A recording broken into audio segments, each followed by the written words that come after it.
Flasks in Path of Exile are often underestimated among new players, but they are a crucial component to success. If you want to be able to build the strongest flask setup for your character, watch this video to learn about the different types of flasks that exist, how they work, and how you can utilize them most efficiently. But before we get into it, I'm very happy to share with you some details about the sponsor of this video. Buildbox is a software studio for game development which doesn't require any prior experience coding or designing games, and several games in the top 100 of the App Store have been made using this platform. Buildbox allows you to build a variety of different game types like puzzles, free runners, card games, and many more, and preview them during the development process. It also ultimately provides the tools to publish and monetize your games.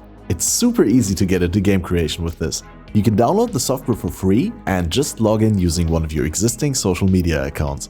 The first time you start up, the game wizard helps you and walks you through the process of creating your first game with ease, step by step. If you really want to get into it, there are a ton of tutorial resources to get you started. There is also a variety of different templates to pick from. The Buildbox shop has many free 3D assets to use. When you're done putting your game together, you can publish it and share it to the Buildbox world publicly or just for you to try. Download the Buildbox app for free on your mobile device and playtest your creation. When you feel you got a banger, subscribe to Buildbox Plus and Pro plans to publish your app on the Play Store and App Store and start making money with your game designs. What I showed you here was Buildbox 3, which allows you to make both 2D and 3D games, but there's also an easier version for just 2D games that's called Buildbox Classic. Both of them and the mobile app are free. Download them for free and start making your own game without any coding knowledge now by clicking the link in the video description. Hi guys, Capmaster OP here. In today's video, I want to give you a quick talk about Flasks in Path of Exile. Truly, I've been sitting on this document for a while. It's about 4,000 word essay on Flasks. Flasks have been updated in the meantime, so there's a whole lot of work that I need to do to bring this document up to date, but I don't have a whole lot of time to put into it right now, and I really don't want to sit on this information because it's super helpful, so I'm going to try to go over this in like 10 to 20 minutes maximum, right? Let's go. So over the years of having a YouTube channel and a live stream, I helped out a lot of new players, and one of the most common mistakes was suboptimal Flask setups. And instead of repeating the same monologue over and over again with varying degrees of detail, I wanted to make a video guide which has a basic introduction to the concept of Flasks in Path of Exile with all the fine details, as well as a practical guide how to make a Flask setup. Now this video will have the following sections. After this intro, which will go for another 2 or 3 paragraphs elaborating on one specific point, I'll go into a basic of Flasks in Path of Exile in general. Then we'll go over the specifics of the different types, life, mana, utility, and then I'll tell you about my all-around default Flask setup, and we'll finish it off by talking about rolling these Flasks. Now, like I said, Flask setup mistakes are among the most common mistakes new players make, and if you pay attention to how much offensive and defensive power your character can gain from just the correct Flask setup,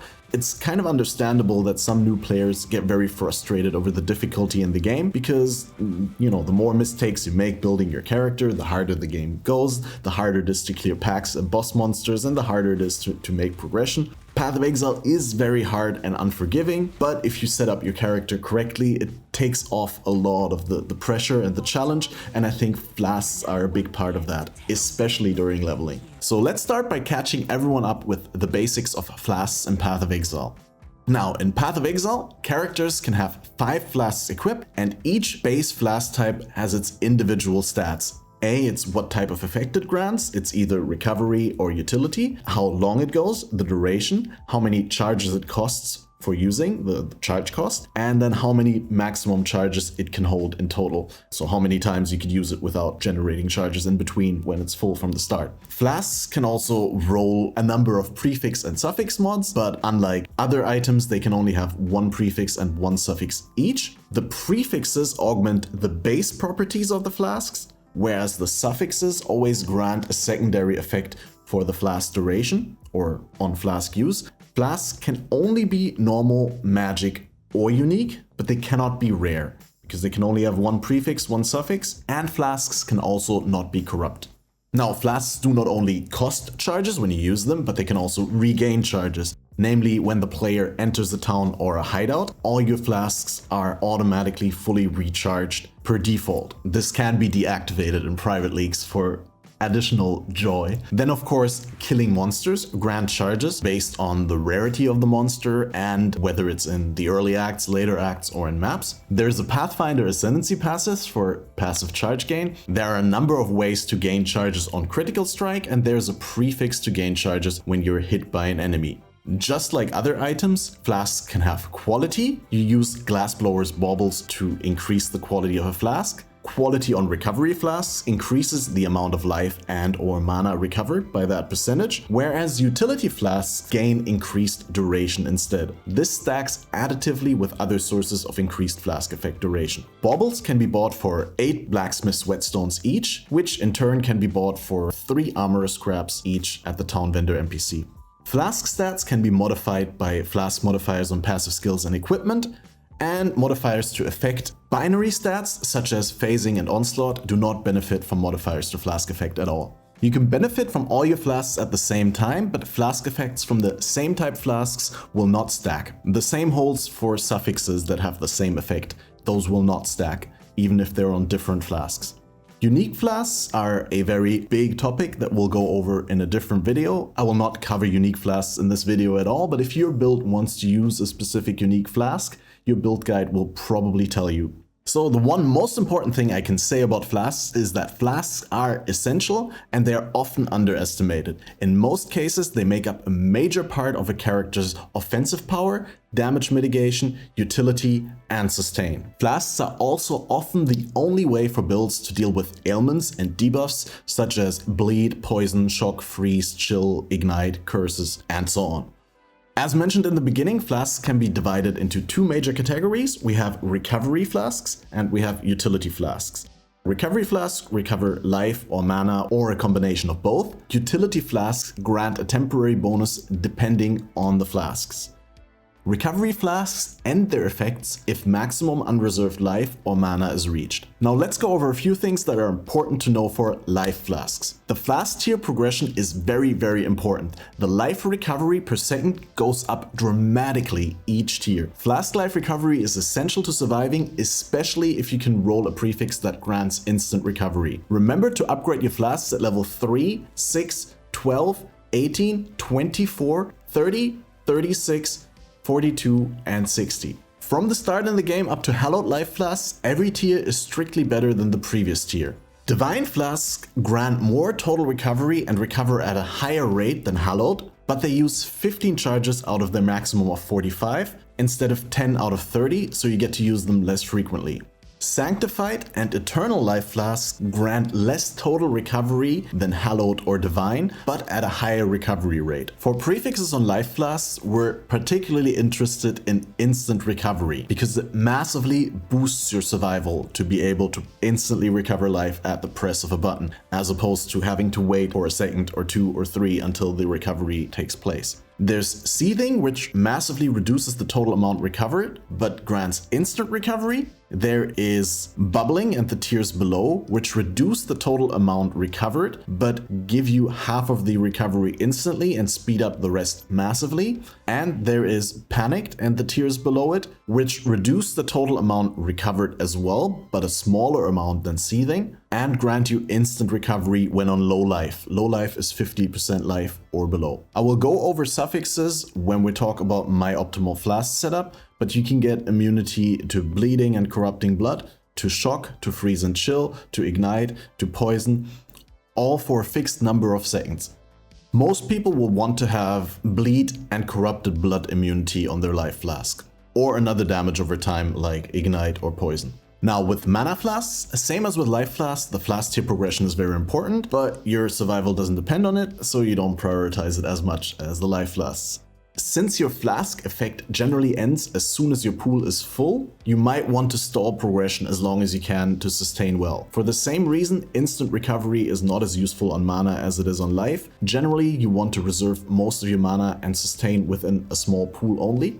Therefore, if we're looking at mana flask prefixes, the most interesting one, especially during leveling, is Enduring, which you can roll from level 16 on. This reduces the total amount recovered, but it makes it so that the flask effect is not removed when your unreserved mana is filled. Therefore, it lasts for the entire flask duration without ending prematurely. Ideally, if you can avoid using a mana flask in your endgame build by building mana regen, mana gain on hit, mana leech, eldritch battery, blood magic, skill mana cost reduction, etc., that's much preferred because you can only have 5 flasks and there are other solutions to the mana problem, and flasks are, like I said, very powerful. Now, a quick dive into utility flasks. There are many different utility flasks, all have their different stats, the duration, usage, capacity, effects. I will only highlight what I think is really essential here. So first of all, the Quicksilver flasks. Quicksilver flasks give you a buff to movement speed. All builds benefit from movement speed. You can move from pack to pack faster, react to incoming damage, or telegraphs faster with repositioning. There are no setups that aren't strictly better with a Quicksilver flask. Most of the few times you see no Quicksilver flask setups, it's a deliberate choice either for builds looking to face tank all incoming hits or just not caring about moving fast for other reasons, but virtually every build from Act 1 to the very late game wants one of those. Granite Flask give you a buff to armor. Armor reduces physical damage from hits and is more efficient the smaller the hits and the larger the armor, which is why Granite Flasks are specifically good in the early game. Ideally, you want to combine these with a suffix of Iron Skin to maximize the amount of armor you get. And while these are very good during leveling, they're also worth running in endgame because the flat armor gets scaled by all your increased armor values. For most builds, it should be relatively easy to reach 10,000 armor, at which point the shield from the guard skill Molten Shell becomes better than the shield from Steel Skin. Check out my video on guard skills regarding this topic. You almost always want a guard skill in your build, so if you can get some armor and some armor scaling to hit that breakpoint, it's worth investing into. Next, I would prioritize Quartz Flasks. Quartz Flasks give you phasing and a chance to suppress spell damage during Flask effect. Now, if your character builds spell suppression, you should be capped at 100% chance to suppress spell damage without a flask, but phasing lets you ignore unit collision and walk through monsters, which is incredibly strong in Path of Exile. You don't want to get stuck in a pack while trying to move. Later, when you're only doing bosses, you could switch this out, but if you're looking at a default all-round flask setup, Quartz Flask is always in there. Jade Flasks are the evasion equivalent to Granite Flasks and grant you a flat amount of evasion. These are predominantly used with the suffix of reflexes to gain high values of evasion for mechanics which reward evasion stacking, such as the unique body armor Queen of the Forest or Dream Feather, or to convert your evasion to armor via iron reflexes. Again, it's worth noting that because of the way that evasion works, the 1500 flat are worth much more during leveling because the chance for monsters to hit you does not only depend on your evasion, but also on the monster's accuracy, which scales up with monster levels. Still, these will be very good in endgame in any build that scales the flat evasion to a meaningful amount. Other than that, there are Diamond Flasks, which grant a bonus to your critical strike chance, Elemental Damage Flasks, which provide a less damage taken multiplier to specific elemental damage types, and the Amethyst Flasks, which grant a large amount of chaos resistance. Some builds want to use a Sulfur Flask for the increased damage and the access to consecrated ground, and some builds cannot gain Onslaught in any way and are willing to sacrifice a flask slot for that, so they use a Silver Flask. But with those flask type, we've basically covered 95% of all flask setups. All the other flasks are of limited usefulness and you should have a really good reason for wanting to use them basically. Now, last but not least, what you want from an endgame flask setup in conclusion is an instant heal flask in a life-based build. You can replace this obviously if you're low life or CI. You want a Quicksilver flask for movement speed. You want a Granite flask to help with physical hit damage reduction. And you want a Quartz flask to be able to ignore unit collision. If you can avoid using a mana flask by getting mana leech, mana gain on hit, etc., don't use a mana flask for your 5th flask. But if you have to, you use a mana flask. If you don't, For the 5th flask, you either use a unique flask that your build demands, you can use a jade flask if you're scaling the evasion to a meaningful amount, you could use a second life flask like I do in a lot of my builds. I use a second instant life flask just so if I press 1 too many times I'm not out of charges when the next damage comes in. If you're crit and you can't cap your critical strike chance outside of your flask setup, you can also use a diamond flask for increased critical strike chance, which roughly translates to 4 to 8 passive points worth of critical strike chance investment.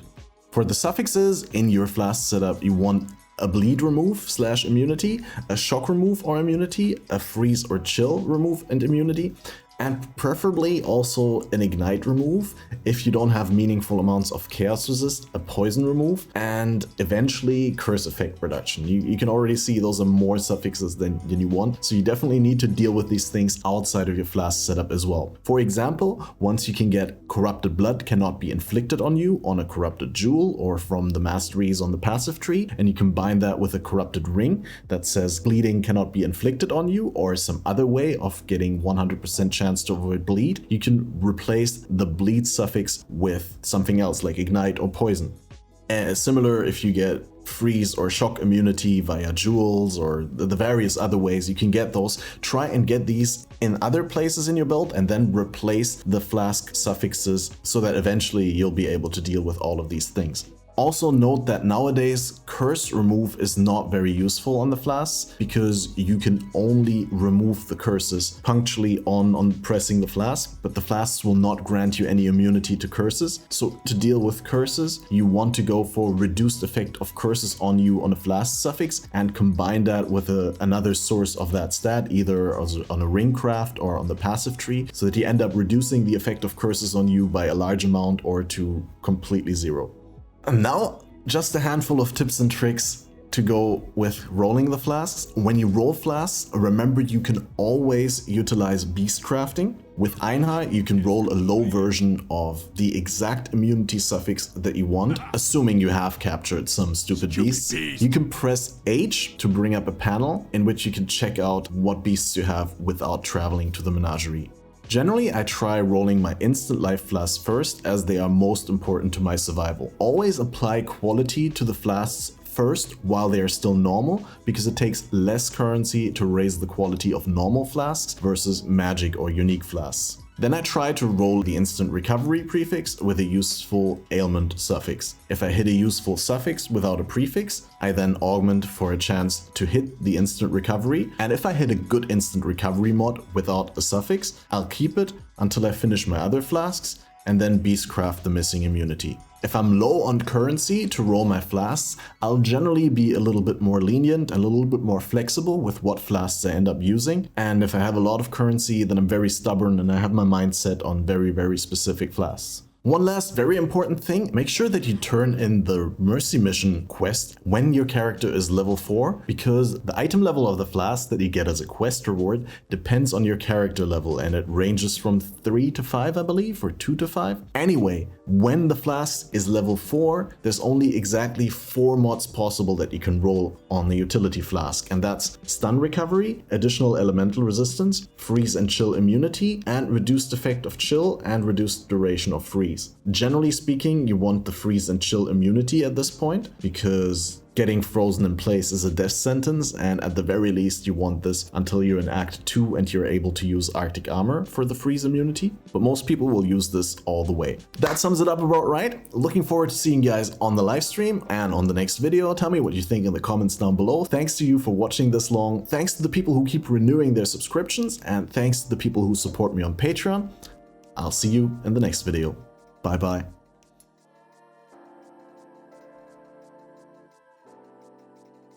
Yo, testing. So for this build, we want to specifically talk not about any builds, but we'll just talk about flasks. And the flask is over there with the whiskey, and I'm gonna grab that and pour that all down my throat. Excellent. Good shit.